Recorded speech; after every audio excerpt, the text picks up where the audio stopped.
പഴകുളം മധു, CPM-ന്റെ സംഘടനാ റിപ്പോർട്ടിൽ ലീഗിനെ അടുപ്പിക്കാനുള്ള ശ്രമങ്ങൾ വേണം എന്ന് നിർദ്ദേശമുള്ളതായാണ് പുറത്തു വന്ന ചില വാർത്തകൾ. പക്ഷേ നമ്മളാരും ആ റിപ്പോർട്ട് കാണാത്തത് കൊണ്ട് ഞാനതിന് കൺഫേം ചെയ്യുന്നില്ല. പക്ഷേ നമ്മുടെ മുമ്പിൽ വസ്തുത എന്നുള്ള നിലയിൽ 100% ഉറപ്പിച്ച് പറയാൻ കഴിയുന്ന 1-2 കാര്യങ്ങളുണ്ട്. അതൊന്ന്, ഇന്ന് പാർട്ടി സെക്രട്ടറി പറയുന്നു ഭാവിയിൽ എന്ന ചോദ്യത്തിന് ഇപ്പോൾ ഉത്തരം പറയാൻ കഴിയില്ല, ഇപ്പോൾ ഞങ്ങൾക്ക് ലീഗ് ആവശ്യമില്ല എന്ന് പറയുമ്പോഴും ഭാവി അദ്ദേഹം നിരാകരിക്കുന്നില്ല എന്ന ഒന്നാമത്തെ കാര്യം.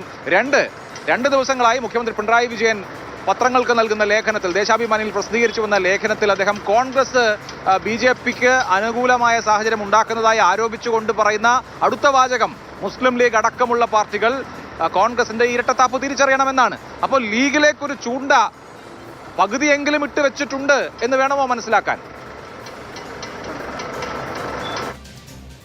അഭിലാഷ്, അങ്ങനെയല്ല അതിനെ കാണണ്ട. ഞാൻ അതിലേക്ക് വരാം.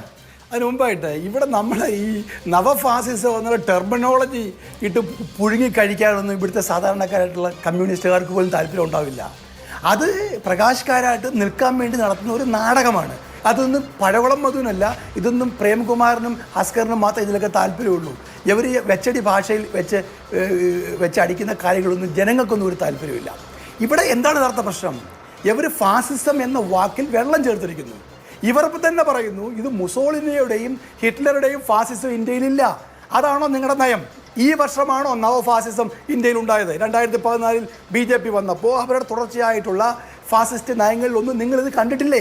നിങ്ങൾക്കെതിരെ ഉണ്ടായിരുന്നിട്ടുള്ള ആക്ഷേപം, നിങ്ങൾ BJPക്ക് അടിപ്പെടുന്നു, നിങ്ങൾ കേരളത്തിലെ ഏക സർക്കാരിനെ രക്ഷിക്കാൻ വേണ്ടി BJPക്ക് വിധേയരാകുന്നു, നിങ്ങളുടെ സർക്കാരിൻ്റെ അഴിമതി മറയ്ക്കാൻ വേണ്ടി അവർക്ക് നിങ്ങൾ ചാരി നിന്ന് കൊടുക്കുന്നു എന്നുള്ള നിങ്ങൾക്കെതിരെയുള്ള ആക്ഷേപങ്ങളെ ബലപ്പെടുത്തുന്നതാണ് നിങ്ങളുടെ പിണറായി പക്ഷപാതിയായിട്ടുള്ള കാരാട്ടിൻ്റെ പുതിയ വ്യാഖ്യാനങ്ങൾ. ആ വ്യാഖ്യാനങ്ങൾ കേരളത്തിലെ കമ്മ്യൂണിസ്റ്റ് പാർട്ടി സത്യത്തിൽ വല്ലാതൊരു കുഴപ്പത്തിലാണ് കൊണ്ടെത്തിക്കാൻ പോകുന്നത്.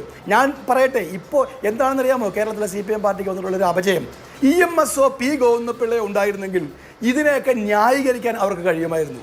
ഇന്ന് ദൗർഭാഗ്യവശാൽ ഇവിടെ വന്നിരിക്കുന്നത് ഈ പ്രേംകുമാറും ഹസ്കറും ഒക്കെയാണ്.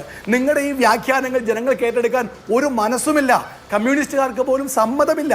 നിങ്ങൾ ഒരു വലിയ തീവ്ര പക്ഷ രാഷ്ട്രീയ നിലപാടാണ് കഴിഞ്ഞ കുറേ പതിറ്റാണ്ടുകളായി സ്വീകരിക്കുന്നത്. പ്രത്യേകിച്ച് നിങ്ങളൊരു രാഷ്ട്രീയ ഫാസിസ്റ്റ് ലൈനാണ് നിങ്ങൾക്കുള്ളത്. വർഗീയ ഫാസിസവും രാഷ്ട്രീയ ഫാസിസവും തമ്മിൽ ഏറ്റുമുട്ടുമ്പോൾ നിങ്ങൾക്ക് അവിടെ ഒരു സ്പേസുമില്ല.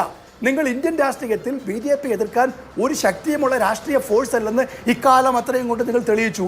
ഇപ്പം നിങ്ങൾ BJPയുടെ ഒരു B ടീമാണെന്ന് കേരളത്തിലെ ന്യൂനപക്ഷങ്ങൾ വിശ്വസിക്കുന്നു. അതാണ് ലോക്സഭാ തെരഞ്ഞെടുപ്പിൽ ഉണ്ടായത്. അതാണ് അഭിലാഷ് ഞാൻ പറയുന്നത്.